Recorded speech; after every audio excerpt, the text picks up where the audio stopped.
Peter Mandelson wouldn't have survived the vetting for a kids' football club. Those were the explosive words from MP Sorcha Eastwood as she took Keir Starmer to task over the Mandelson scandal, urging Labour MPs to vote for a formal probe into the appointment. Let's get into the details. We do not have elections next week or the week after. So everything I'm about to say has got absolutely nothing to do with a so-called political stunt, but everything to do with the integrity of this House. And by the way, I find patronising the context that we shouldn't be discussing these things because the government of the day want to get on with the cost of living. I have had 2 car bombs at the edges of my constituency in the last 5 weeks, so believe me, there are much bigger things that I would prefer to be talking about at this time. However, it is incumbent upon everybody in this House to make sure that everything we're doing is completely above board. Now, last week, I posed the question, I don't know why Mandelson was appointed. The Prime Minister then said it was a mistake. But here's what I don't understand.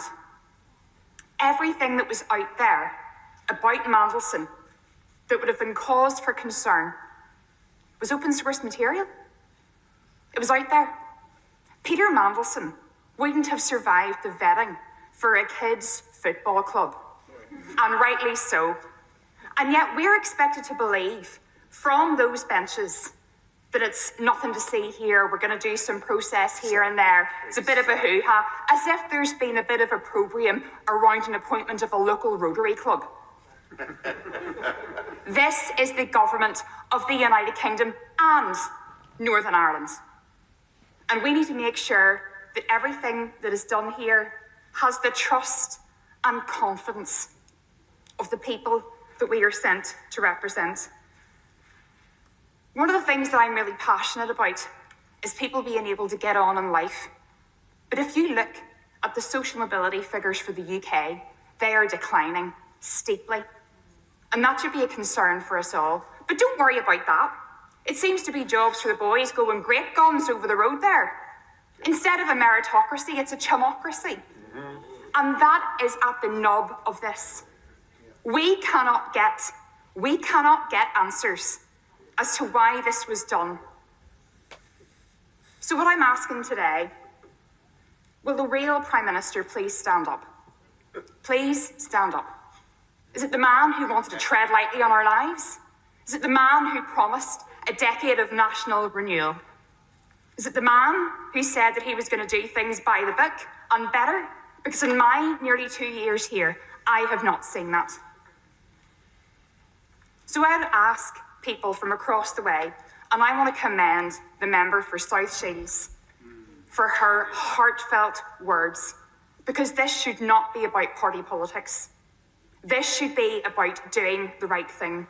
And I'm here as one member of my party, so I'm aware that I'm speaking from a place of privilege myself.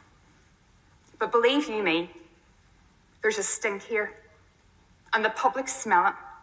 And if we're serious about getting better in terms of making our constituents' lives better, in terms of proving that this place can deliver, well, every single person here today has a choice. Make the right one. As we listen to questions and answers in the Commons about the Mandelson case, it feels like all political jargon and legalistic terms that mean nothing to the common people. It feels as if it's about how to protect the powerful while pulling the wool over the people's eyes.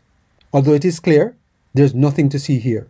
Is the House of Commons not about representatives representing their constituents, representing the people's interests, not the personal interests of the elected representatives? And with that representation should come the expectation that these individuals would lead with integrity so that the people can trust them. Not blindly, but because they lead in a way that upholds that public trust.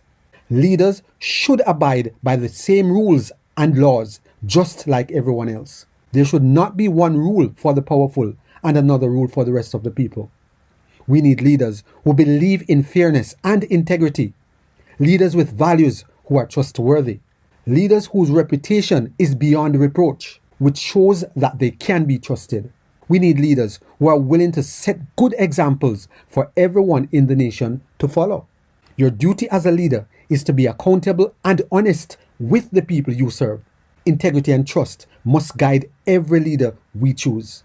Support only those who show real integrity in their actions and who earn our trust through honest conduct. Make sure your voice backs leaders who put these principles first. If you have benefited in any way from this video, please subscribe, like, share, and be sure to leave us a comment.